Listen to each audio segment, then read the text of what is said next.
ഇന്നത്തെ പണിയെന്ന് പറഞ്ഞാൽ ഒരു തെങ്ങ് മുറിക്കും. തെങ്ങ് നമ്മുടെ വീടിൻ്റെ അടുത്ത് തന്നെയാണ്. നമ്മുടെ പഞ്ചായത്ത് മുൻ മെമ്പർ ലിസിമാമയുടെ വീട്ടിൽ. ഏകദേശം ഒരു 10-60 അടി ഹൈറ്റ് കാണും. 60-65 അടി ഹൈറ്റ് കാണും. അപ്പോൾ തെങ്ങിൽ ഓലയെക്കാട്ടി കൂടുതൽ തേങ്ങ, നിറച്ച് തേങ്ങ അവരുടെ വീടിൻ്റെ മുറ്റത്ത് മുൻവശത്ത് തന്നെ നിൽക്കുകയാണ്. അപ്പോൾ ഇത് ഈ ഓലയ്ക്കൊക്കെ ഒരു വാട്ടം പോലുണ്ട്. പിന്നെ തേങ്ങ പൊഴിഞ്ഞ് വീഴുന്നുണ്ട്. വെള്ളക്കായും കാര്യങ്ങളും ഉണ്ട്. ആ ഓലയ്ക്കൊക്കെ ഒരു ക്ഷീണം പോലുണ്ട്. അപ്പോൾ അതുകൊണ്ട് കാറ്റടിച്ച് വീടിന് മുകളിലോട്ട് വീഴുമോ എന്നുള്ളൊരു ഭയം കൊണ്ട് വെട്ടിക്കളയുക. അത് കണ്ടോ, നിറയെ തേങ്ങ. അപ്പോൾ അത് നമ്മളിത് കയറി, അപ്പോൾ തെങ്ങ് താഴോട്ട് താഴേന്ന് കയറിയപ്പോഴേ ചെറുതായിട്ട് ഒരാട്ടമുണ്ട്. അതുകൊണ്ട് നമ്മൾ പുറയിലൊരു കയറൊക്കെ ഇട്ട് കെട്ടി നിർത്തിയിട്ടാണ് നമ്മളതേ കയറി. ഉണ്ട് നിറച്ച് തേങ്ങ, ഉണങ്ങിയും കിടപ്പുണ്ട്, പച്ചയും കിടപ്പുണ്ട്. അപ്പോൾ നിറച്ച് തേങ്ങയുണ്ട്.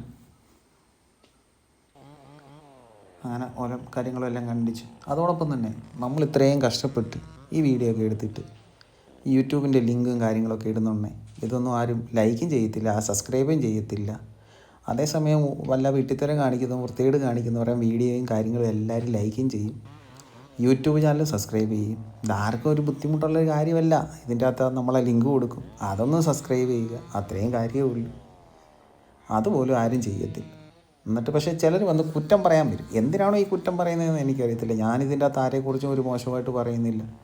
നമ്മൾ നമ്മുടെ ജോലി ചെയ്യുന്നു, അതിനോടൊപ്പം രസത്തിന് വേണ്ടി വീഡിയോ ഇങ്ങനെ എടുത്ത് ചെയ്യുന്നു. ഇൻസ്റ്റയിൽ, ഫേസ്ബുക്കിൽ, യൂട്യൂബിൽ വീഡിയോ ഇടുന്നുണ്ട്. ഇൻസ്റ്റയിലും ഫേസ്ബുക്കിലും അത്യാവശ്യം ഫോളോവേഴ്സ് ഉണ്ട്.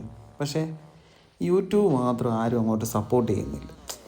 അത് എന്താണെന്ന് എനിക്കറിയത്തില്ല. എന്തെങ്കിലുമായിട്ട് ആൾക്കാർ എന്തെങ്കിലുമൊക്കെ സപ്പോർട്ട് ചെയ്യുമായിരിക്കും. അങ്ങനെ നമ്മളത് ഓലയെല്ലാം മുറിച്ചിട്ട് ഫസ്റ്റ് അതിൻ്റെ മണ്ടയും മുറിച്ച് താഴെയിട്ട്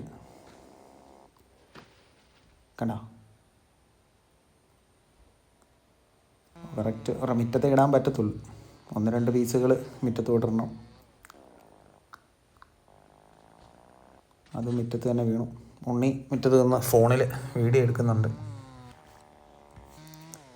അങ്ങനെ 3ാമത്തെ ഒരു മുറിയും കൂടെ തെള്ളിയത് മുറ്റത്തിടുക. ഞാൻ ശ്രദ്ധിച്ചില്ലല്ലേ, അവൻ അവിടെ ക്യാമറയും കൊണ്ട് അവിടെ കീഴി വന്നിരിക്കുമായിരുന്നു. അവനും പറയുക, ഞാൻ വിചാരിച്ചില്ലെന്ന് ഇത്രയും തെറിച്ച് വരുമെന്ന്.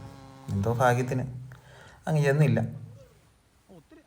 പിന്നെ നമ്മൾ ആ ഒരു ഇടമുറിയും കൂടെ തെള്ളി താഴെ കളഞ്ഞായിരുന്നു. പക്ഷേ അന്നേരം അത് വീഡിയോ എടുക്കാൻ പറ്റിയില്ല. അതുകൊണ്ട് ഈ ഒരു മുറിയും കൂടെ തെള്ളി നമ്മൾ ആ മതിലിനപ്പുറത്ത് തന്നെ ഇട്ടിട്ടുണ്ട്. 10 അടി അളന്നിട്ടാണ് മുറിച്ചത്. അപ്പോഴാണ് തേനീച്ച പൂക്കുല വരുമെന്ന് പറഞ്ഞു കൊടുക്കും. ഇവനെ ഇവിടുന്ന് വന്നാന്ന് എനിക്കറിയത്തില്ല, ഇവൻ ആരാന്നും എനിക്കറിയത്തില്ല. നിറച്ച് തേങ്ങയുണ്ട്. അവനത് മൊത്തം പറിക്കൊണ്ട് പോകുമെന്നാണ് പറയുന്നത്, ചാക്കിലിട്ടേക്കെന്നാലും എങ്ങനെയാണെന്നേലും. അപ്പോൾ ഈ വീഡിയോ കാണുന്നവർ ഒന്ന് ഫോളോ ചെയ്യുക. പിന്നെ നമ്മുടെ യൂട്യൂബ് ചാനലും കൂടെ ഒന്ന് സബ്സ്ക്രൈബ് ചെയ്യുക. ലിങ്ക് കമൻറ്റിൽ കൊടുത്തേക്കാം, ഇല്ലെങ്കിൽ ഇൻസ്റ്റയിലാണെങ്കിൽ ബയോയിലുണ്ട്. ദയവായിട്ട് ഒന്ന് സപ്പോർട്ട് ചെയ്യുക. എല്ലാവരുടെയും സഹായ സഹകരണങ്ങൾ ഉണ്ടാകുമെന്ന് പ്രതീക്ഷിക്കുന്നു. അപ്പോൾ ഇനി അടുത്ത വീഡിയോ ആയിട്ട് പിന്നെ കാണാം.